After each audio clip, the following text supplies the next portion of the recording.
He's the area manager for SpeechVive, which is a wearable prosthetic device, very similar to a hearing aid, that uses the Lombard effect to assist people with Parkinson's to speak louder.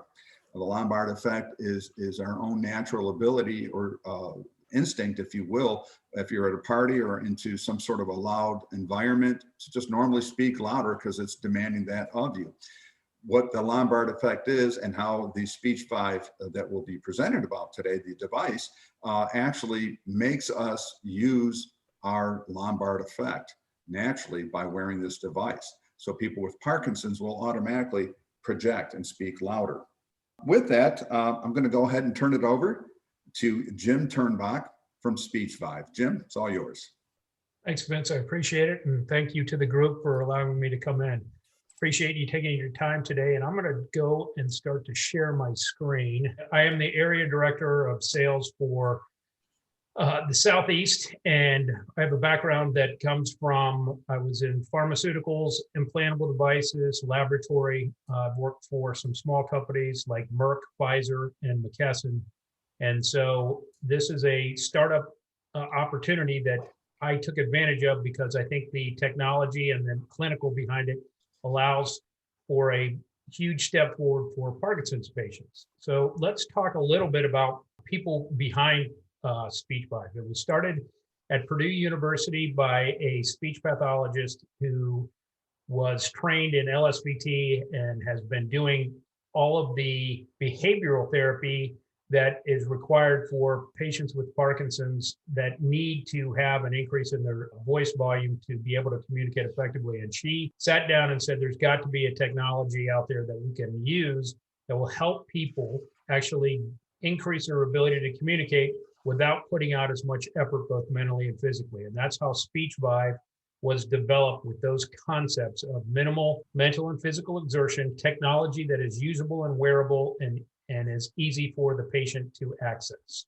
So what was the initial thought process? Well, as Vince talked about, there's a well-researched, well-known effect called the Lombard effect, in that every time you walk into a party or you walk into a restaurant, anywhere where there's loud ambient noise, you reflexively, which means it's instinctive and you don't think about it, you actually start to speak louder to overcome the voice or the volume that is in the background of that party, of that restaurant, so that people can hear you. And the reason that this is important is that you do it reflexively and also immediately, and it allows you to get a 30 to 50% increase in your voice volume. So let's talk a little bit about what causes the hypokinetic dysarthria. Basically, the etiology is it's damage to your basal ganglia control circuit. So basically what happens is you have a reduction in ability for the basal ganglia control circuit to actually help you speak louder. And it affects 90% of all patients with Parkinson's. Now, the people with Parkinson's, that does not mean that everybody at a certain date gets this. It can happen anywhere from the first 6 months to 2 to 5 years out. But 90% of all Parkinson's patients will have hypokinetic dysarthria, which really impacts your ability to continue to have a robust social and business interactions.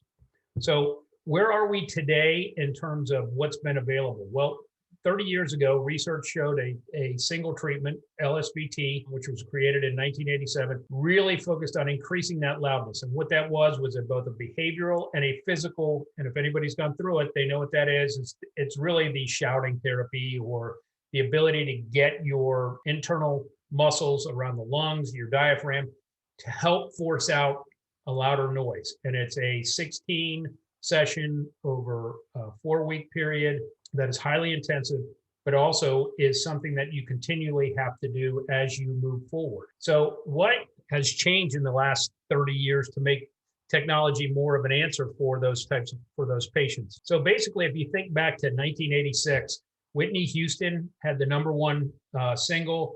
John Bon Jovi had the #1 album. Dynasty was on. We were still using payphones. We had to have Walkmans that were attached to us with batteries. Chernobyl and a bunch of different things occurred. Oprah Winfrey, it was her first year. So a lot has changed, but not for Parkinson's patients with hypokinetic dysarthria. So the technology solution leverages that lumbar effect. And I'm going to show you what the device looks like. It is basically looks like a little larger hearing device. This right here is the guts of the unit, which is basically the technology that's behind it. This is a accelerometer, and this is just an earpiece. What happens is once we put this in, and I'm going to put it in, very simply, it goes in the ear canal around the conch. And once we go in there, and then once I start speaking, there's background noise that plays. It's picked up by the vibration in my jaw through the accelerometer. So what happens is when I'm speaking, the noise of the background Lombard effect is actually going off. But as soon as I stop, the noise stops. So it allows you to hear just as you would during a normal conversation.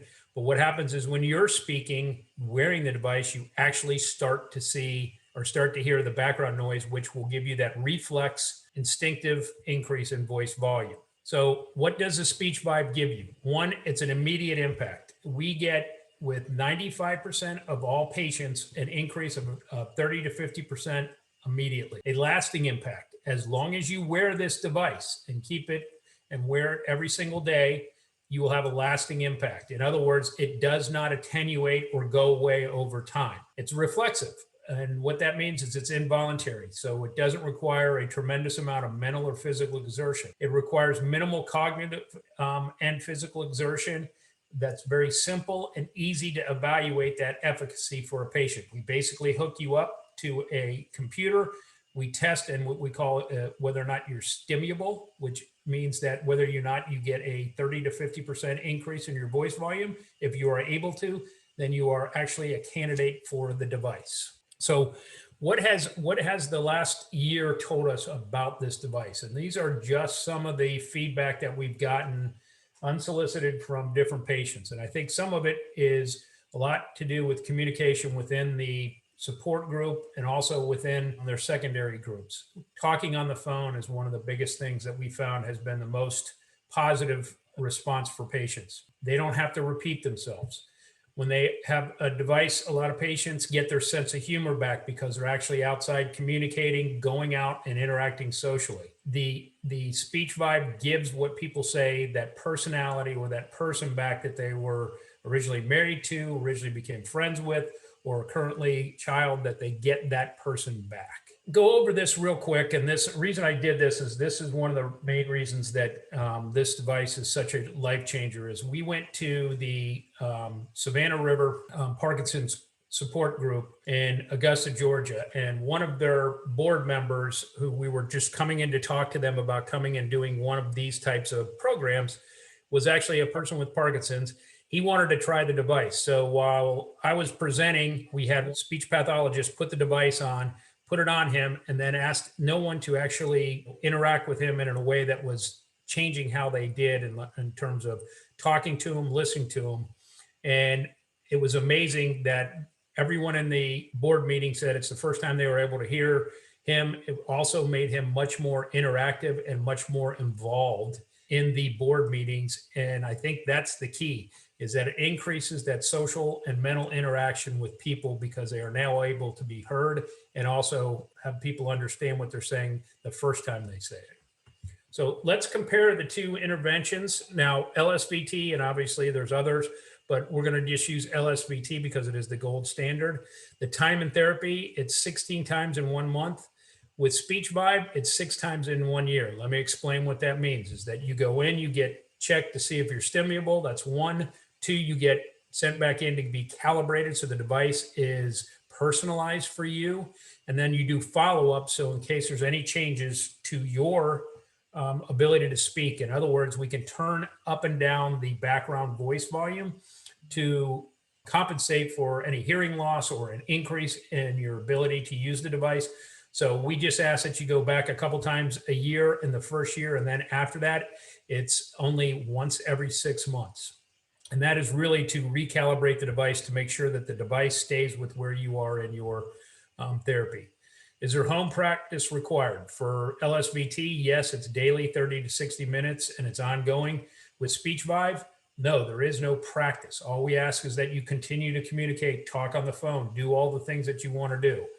The type of treatment, one is an intensive behavioral coaching model. Ours is a wearable device. So as soon as you put it in, you get the benefit. You don't have to have that intensive training every day. Reported outcomes, both of us get to the same endpoint.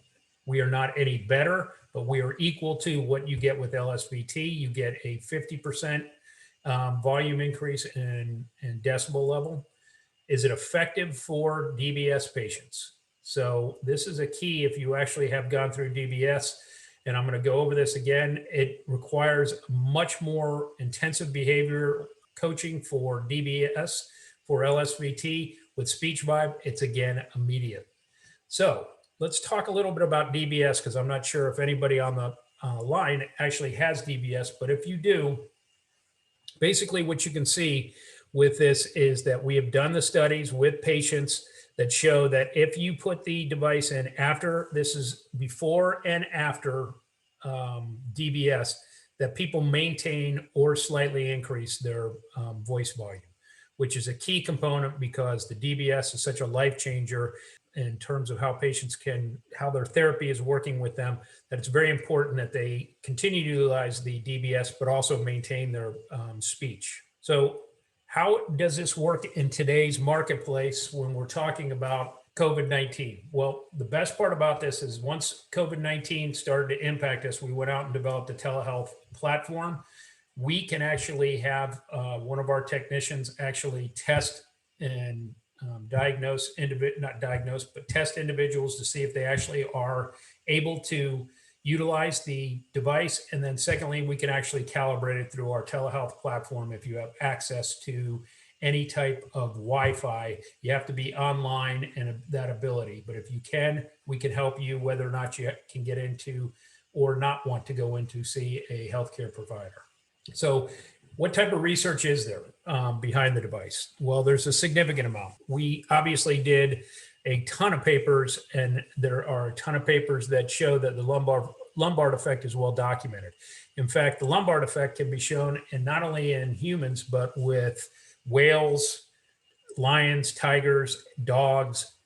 It is a natural instinctive effect that has been shown across different types of humans, animals, etc. Then what we did is we tested whether or not this actually does have some of the beneficial effects that you get with Lsvt. So there's a significant increase in sound pressure levels and also improved intelligibility. There is also the laryngeal and respiratory mechanisms are engaged. And what that means is the same impact you get from the Lsvt in terms of increasing your laryngeal and your respiratory mechanisms, you get the same thing. And the reason is you're doing the exact same thing. You're speaking at a higher decibel level. However, the best part is you do not have to put in nearly as much physical and mental effort. And so I'm going to show you where we did a study on that. So this right here compares loud and SpeechVive, which is your Lsvt is your loud, saw similar improvements in sound pressure levels and decreased pause duration. SpeechVive was significantly less physically and mentally effortful than Lsvt loud. And I'm circling that with my cursor, and if you can see that. So what does that mean? So in other words, it means that the two treatments, you get to the same results. You get that 30 to 50% increase, regardless of whether you use Lsvt or you use SpeechVive. But the big difference is over here to the right, is you can see that we developed a component of the study that's based on a NASA model. When astronauts go into space, what they try to do is see how much mental and physical exertion they have when they're in space, because that's an important component of the health of those astronauts. And they want to minimize that mental and physical effort so they can do much more during the time they're there. I don't know the exact measurements, but basically what it shows is that the mental and physical effort for Lsvt is around 80% of the measurement component.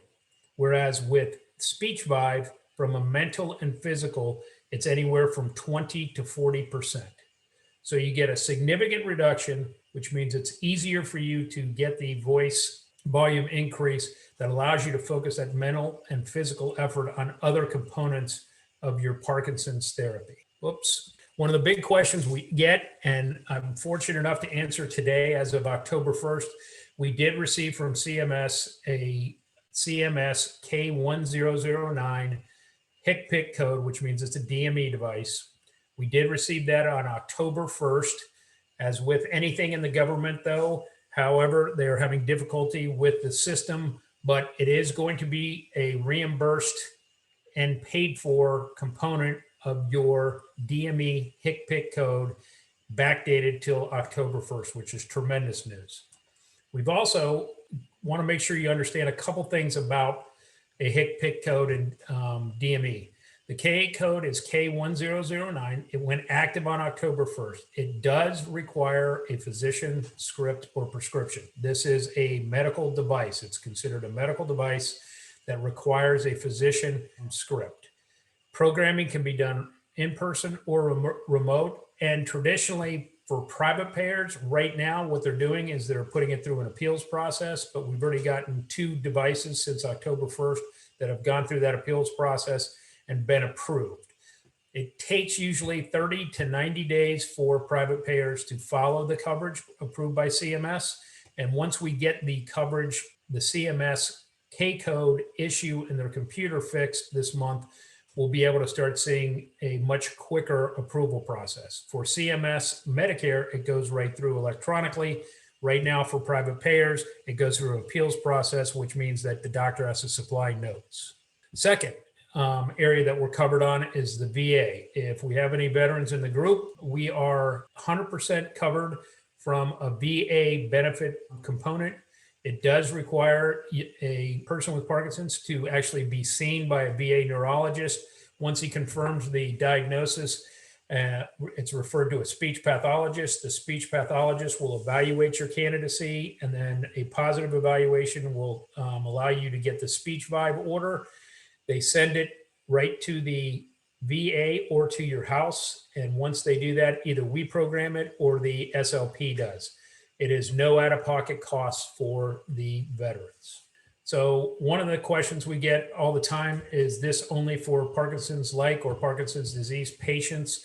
That's all we are indicated for right now. There are other components of other diseases that have the similar impact on the basal ganglia.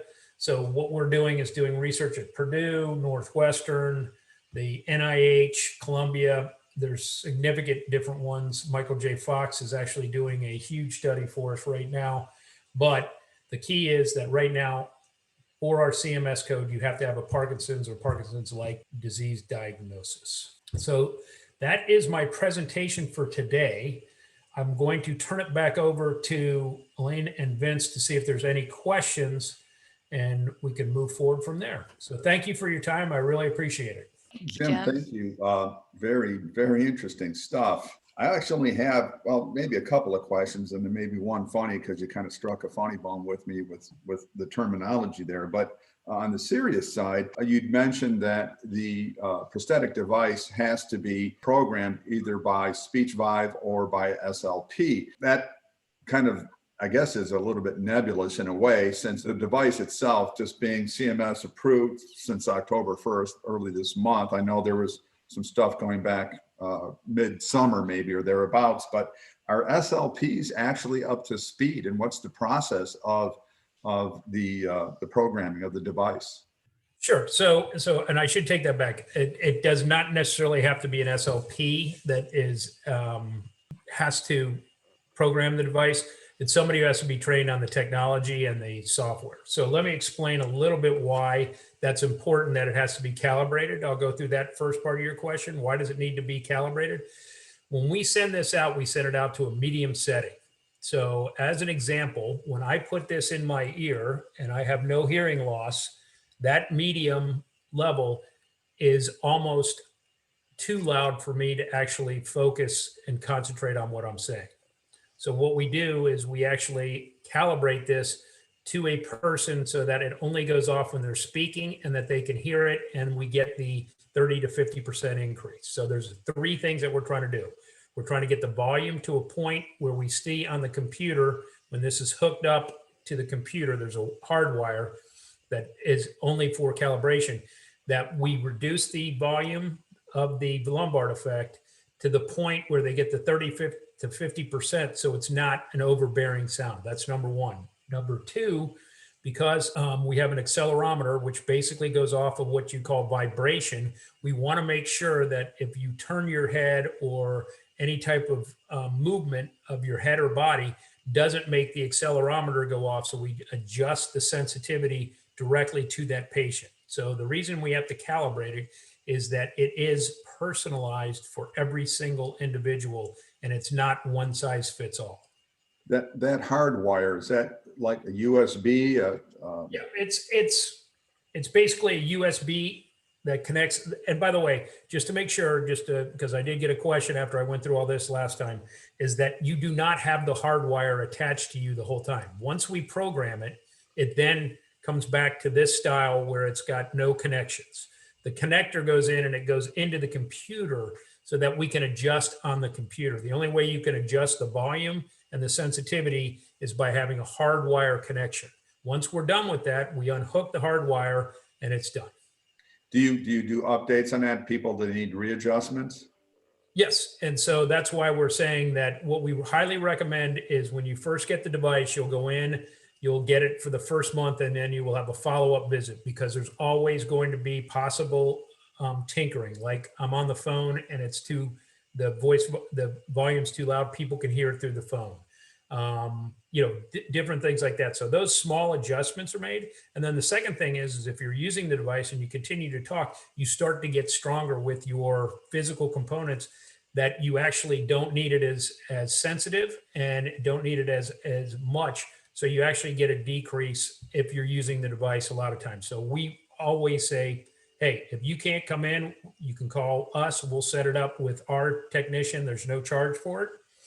We'll do that second one. But if you go in and you see your doctor, you can have them just adjust it right there. And I know there's at least one question, and Elaine may even have one too. She is a expert on DBS. She may or may not, but the two I have, one is serious. The other is, like I said, it's just the funny bone, but stimulable. What is that? Is that a new term? Can I look that up in the dictionary? I thought it was not a term, so I did exactly what you said. When I first started doing training, I'm going, okay, that's not a word. It's actually a word.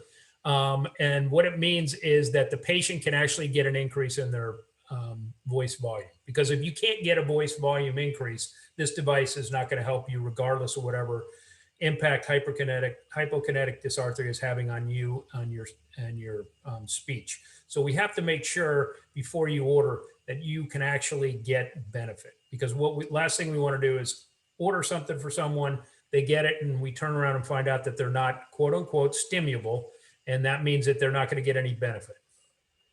And the last thing I wanted to mention was the funny bone, the accelerometer. Yep. How many gigawatts does it take to make that work? It's huge. It's huge. Actually, it's funny. The accelerometer on this thing can get so sensitive that if you don't even have to speak. If you just open and close your jaw, that's how sensitive we can get it. The background babble will go off. So the accelerometer it sounds almost like Back to the Future, in my opinion. Like, is this part of the car that he uses? Right. It's one of those components of the car to get him from the Back to the Future, his accelerometer.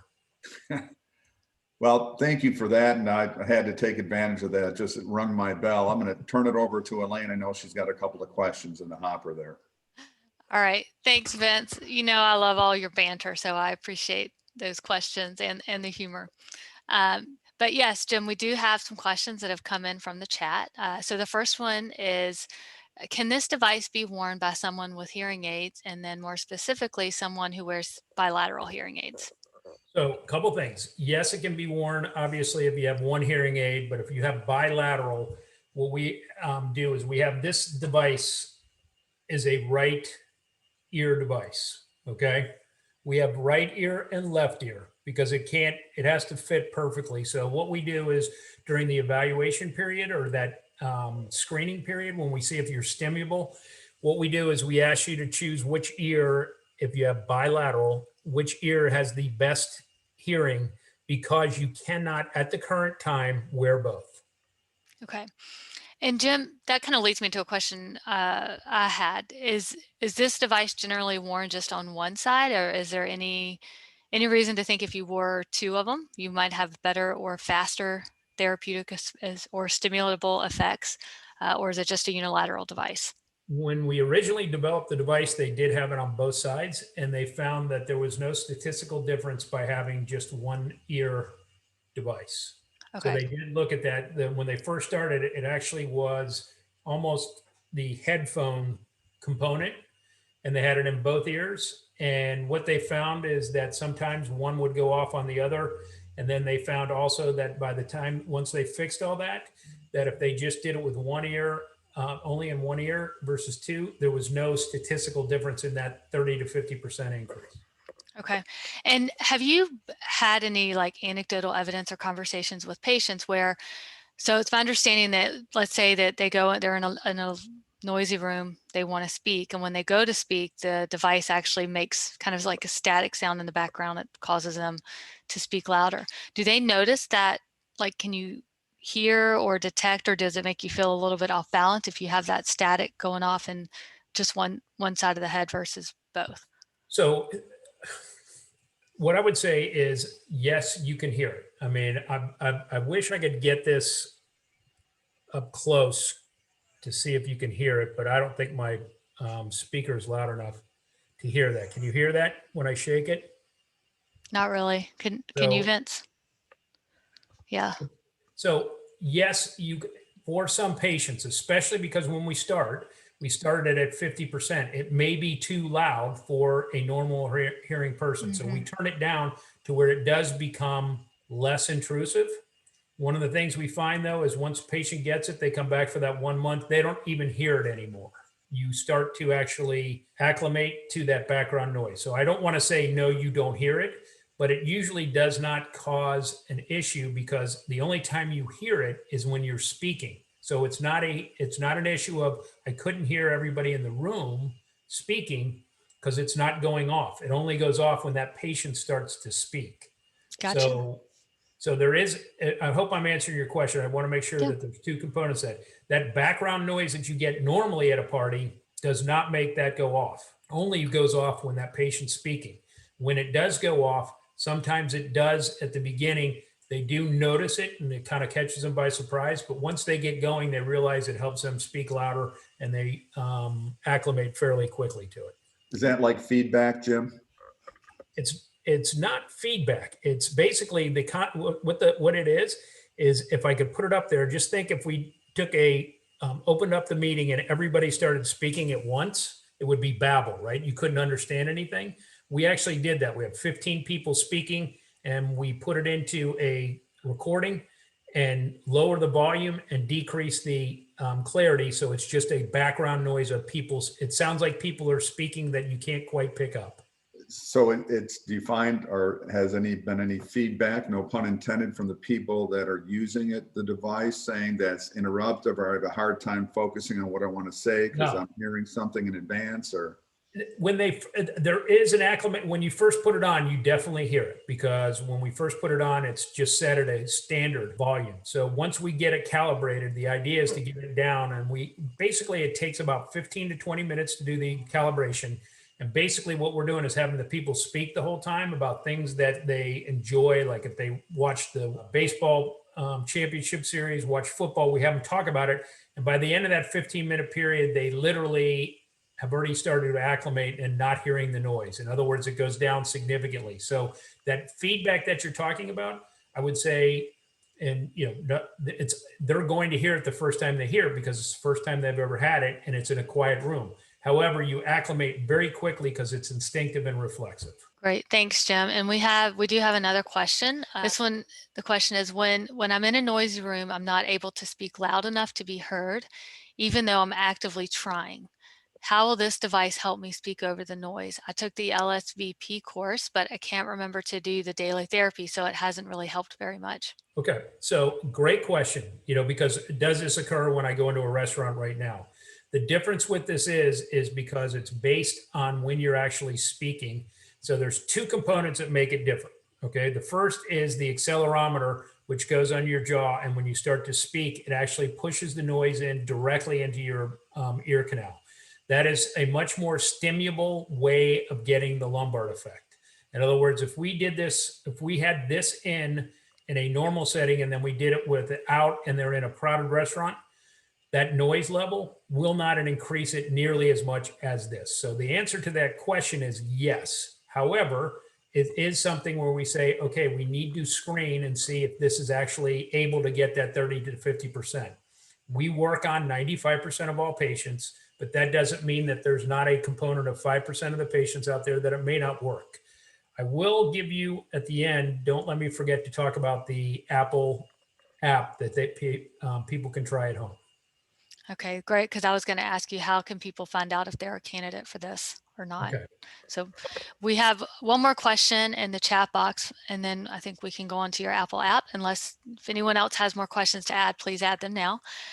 This one is from Laura, and she asks, for a person with DBS, is there any interference with the DBS program? None. Okay.